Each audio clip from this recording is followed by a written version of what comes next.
بسم اللہ الرحمن الرحیم۔ حضور اکرم صلی اللہ علیہ وسلم کے طائف کے سفر کا قصہ۔ نبوت مل جانے کے بعد 9 برس تک نبی اکرم صلی اللہ علیہ وسلم مکہ میں تبلیغ فرماتے رہے اور قوم کی ہدایت اور اصلاح کی کوشش فرماتے رہے،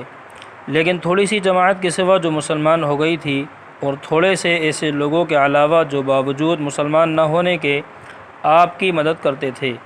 اکثر کفار مکہ آپ کو اور آپ کے صحابہ کرام رضی اللہ عنہم اجمعین کو ہر طرح کی تکلیفیں پہنچاتے تھے، مذاق اڑاتے تھے اور جو ہو سکتا تھا اس سے درگزر نہ کرتے تھے۔ حضور صلی اللہ علیہ وسلم کے چچا ابو طالب بھی انہی نیک دل لوگوں میں تھے جو باوجود مسلمان نہ ہونے کے حضور صلی اللہ علیہ وسلم کی ہر قسم کی مدد فرماتے تھے۔ 10ویں سال میں جب ابو طالب کا بھی انتقال ہو گیا تو کافروں کو اور بھی ہر طرح کھلے مہار اسلام سے روکنے اور مسلمانوں کو تکلیف پہنچانے کا موقع ملا۔ حضور اقدس صلی اللہ علیہ وسلم اس خیال سے طائف تشریف لے گئے کہ وہاں قبیلہ ثقیف کی بڑی جماعت ہے، اگر وہ قبیلہ مسلمان ہو جائے تو مسلمانوں کو ان تکلیفوں سے نجات ملے اور دین کے پھیلنے کی بنیاد پڑ جائے۔ وہاں پہنچ کر قبیلہ کے 3 سرداروں سے جو بڑے درجے کے سمجھے جاتے تھے گفتگو فرمائی اور اللہ کے دین کی طرف بلایا اور اللہ کے رسول کی یعنی اپنی مدد کی طرف متوجہ کیا، مگر ان لوگوں نے بجائے اس کے کہ دین کی بات کو قبول کرتے یا کم سے کم عرب کی مشہور مہمان نوازی کے لحاظ سے ایک نووار مہمان کی خاطر مدارات کرتے، صاف جواب دے دیا اور نہایت بے رخی اور بد اخلاقی سے پیش آئے۔ ان لوگوں نے یہ بھی گوارا نہ کیا کہ آپ یہاں قیام فرما لیں۔ جن لوگوں کو سردار سمجھ کر بات کی تھی کہ وہ شریف ہوں گے اور مذہبی گفتگو کریں گے، ان میں سے ایک شخص بولا کہ اوہو، اللہ ہی کو آپ نے نبی بنا کر بھیجا ہے۔ دوسرا بولا کہ اللہ تعالیٰ کو تمہارے سوا کوئی اور ملتا ہی نہیں تھا جس کو رسول بنا کر بھیجتے۔ تیسرے نے کہا میں تجھ سے بات کرنا نہیں چاہتا، اس لیے کہ اگر تو واقعی نبی ہے جیسا کہ دعویٰ ہے تو تیری بات سے انکار کر دینا مصیبت سے خالی نہیں، اور اگر جھوٹ ہے تو میں ایسے شخص سے بات کرنے کا ارادہ نہیں کرتا۔ اس کے بعد ان لوگوں سے نا امید ہو کر حضور صلی اللہ علیہ وسلم نے اور لوگوں سے بات کرنے کا ارادہ فرمایا کہ آپ تو ہمت اور استقلال کے پہاڑ تھے، مگر کسی نے بھی قبول نہ کیا، بلکہ بجائے قبول کرنے کے حضور اقدس صلی اللہ علیہ وسلم سے کہا کہ ہمارے شہر سے فوراً نکل جاؤ اور جہاں تمہاری چاہت کی جگہ ہو وہاں چلے جاؤ۔ حضور صلی اللہ علیہ وسلم جب ان سے بالکل مایوس ہو کر واپس ہونے لگے تو ان لوگوں نے شہر کے لڑکوں کو پیچھے لگا دیا کہ آپ کا مذاق اڑائیں،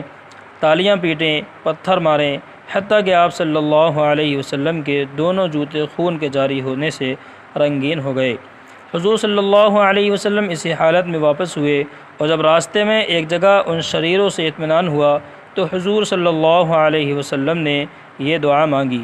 اے اللہ، تجھی سے شکایت کرتا ہوں میں اپنی کمزوری اور بے کسی کی اور لوگوں میں ذلت و رسوائی کی۔ اے ارحم الراحمین، تو ہی ضعفاء کا رب ہے اور تو ہی میرا پروردگار ہے۔ تو مجھے کس کے حوالے کرتا ہے؟ کسی اجنبی بیگانے کے جو مجھے دیکھ کر ترش روح ہوتا ہے اور منہ چڑھاتا ہے، یا کہ کسی دشمن کے جس کو تو نے مجھ پر قابو دے دیا۔ اے اللہ، اگر تو مجھ سے ناراض نہیں ہے تو مجھے کسی کی بھی پرواہ نہیں، تیری حفاظت مجھے کافی ہے۔ میں تیرے چہرے کے اس نور کے طفیل جس سے تمام اندھیریاں روشن ہو گئیں اور جس سے دنیا اور آخرت کے سارے کام درست ہو جاتے ہیں، اس بات سے پناہ مانگتا ہوں کہ مجھ پر تیرا غصہ ہو یا تو مجھ سے ناراض ہو۔ تیری ناراضگی کا اس وقت تک دور کرنا ضروری ہے جب تک تو راضی نہ ہو۔ تیرے سوا کوئی طاقت ہے نہ قوت۔ مالک الملک کی شان قہاری کو اس پر جوش آنا ہی تھا کہ حضرت جبرائیل علیہ السلام نے آ کر سلام کیا اور عرض کیا کہ اللہ تعالیٰ نے آپ کی قوم کی وہ گفتگو جو آپ سے ہوئی سنی اور اس کے جوابات سنے،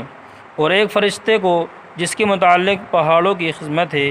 آپ کے پاس بھیجا ہے کہ آپ جو چاہیں اس کو حکم دیں۔ اس کے بعد اس فرشتے نے سلام کیا اور عرض کیا کہ جو ارشاد ہو میں اس کی تعمیل کروں، اگر ارشاد ہو تو دونوں جانب کے پہاڑوں کو ملا دوں جس سے یہ سب درمیان میں کچل جائیں، یا اور جو سزا آپ تجویز فرمائیں۔ حضور صلی اللہ علیہ وسلم کی رحیم و کریم ذات نے جواب دیا کہ میں اللہ تعالیٰ سے اس کی امید رکھتا ہوں کہ اگر یہ مسلمان نہیں ہوئے تو ان کی اولاد میں سے ایسے لوگ پیدا ہوں جو اللہ کی پرستش کریں اور اس کی عبادت کریں۔ یہ ہیں اخلاق اس کریم ذات کے جس کے ہم لوگ نام لیوا ہیں کہ ہم ذرا سی تکلیف سے، کسی کی معمولی سی گالی دینے سے ایسے بھڑک جاتے ہیں کہ پھر عمر بھر اس کا بدلہ نہیں اترتا،